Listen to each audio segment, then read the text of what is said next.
Hello दोस्तों, कैसे हैं आप सब लोग? सब ठीक होंगे।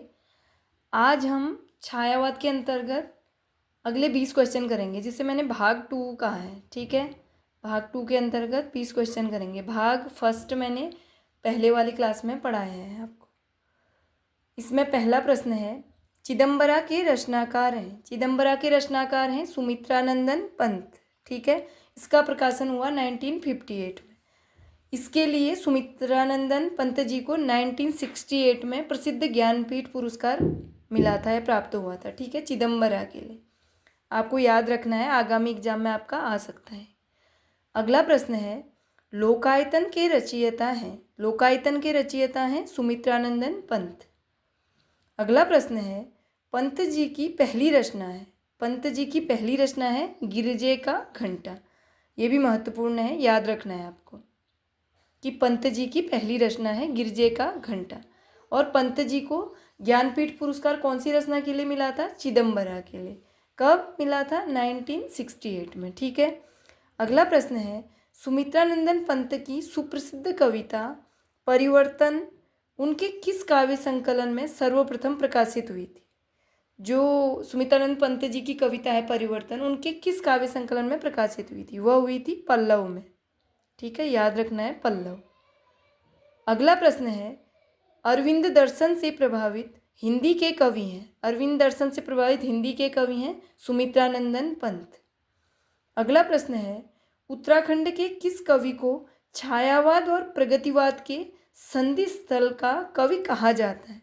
यह कहा जाता है सुमित्रानंदन पंत जी को। अगला प्रश्न है, पंत की रचनाओं का प्रकाशन की दृष्टि से सही क्रम है।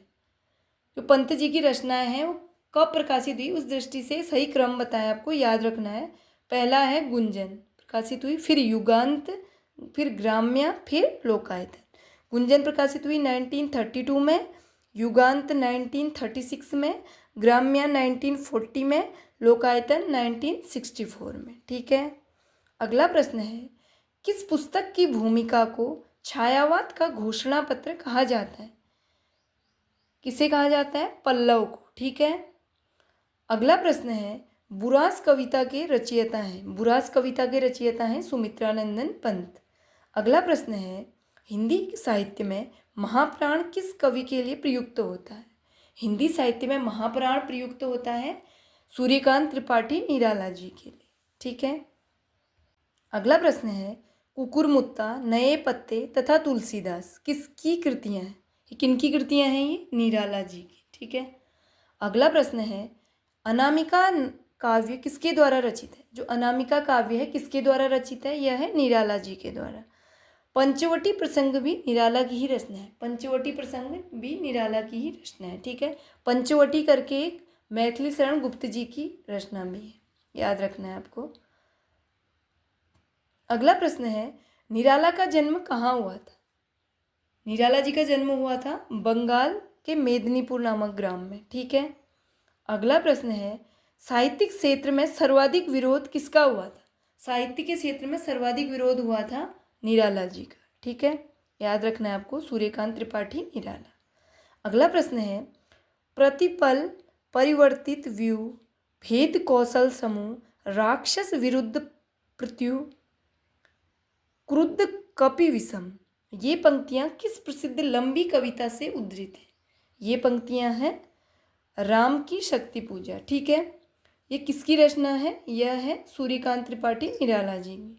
इसके अतिरिक्त इनकी लंबी कविताएं हैं सरोज स्मृति, बादल राग, तुलसीदास तथा कुकुरमुत्ता। ये भी लंबी कविताएं हैं, याद रखना है। आ सकती हैं कि तुलसीदास, सूर्यकांत त्रिपाठी निराला जी की कैसी कविता है, लंबी है या शॉर्ट में छोटी कविताएं हैं? तो ये लंबी कविता है। ठीक है, सरोज स्मृति, बादल राग, तुलसीदास, कुकुरमुत्ता और राम की शक्ति पूजा। ठीक है, अगला प्रश्न है, निराला की बादल राग कविता का संबंध है। जो निराला जी की बादल राग जो लंबी कविता है उसका संबंध है प्रकृति के सौंदर्य से। ठीक है, ये कविता जो है ये परिमल से अवतरित है। परिमल से अवतरित है। ठीक है, अगला प्रश्न है, थिक जीवन जो पाता ही आया है विरोध, पंक्ति में किसके जीवन सत्य की अभिव्यक्ति मिलती है?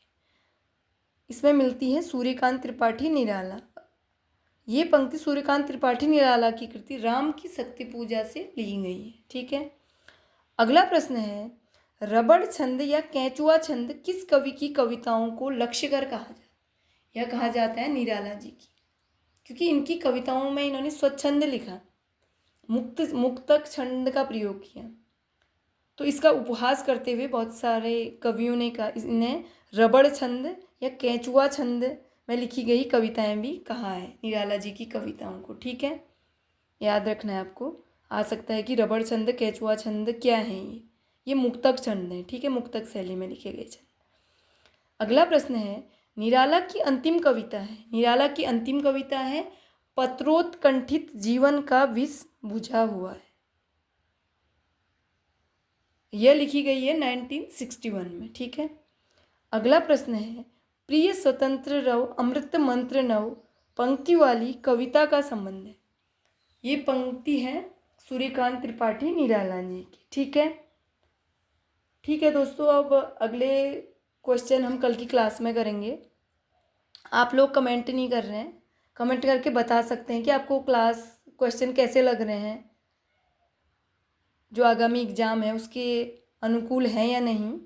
तो आप बताइए, कमेंट करेंगे तब मेरे को पता चलेगा कि जो मैं क्वेश्चन करा रही हूँ वो आपको ठीक लग रहे हैं या नहीं लग रहे हैं, या दूसरे टाइप के क्वेश्चन कराऊँ। प्लीज़ कमेंट करिएगा। ठीक है, धन्यवाद।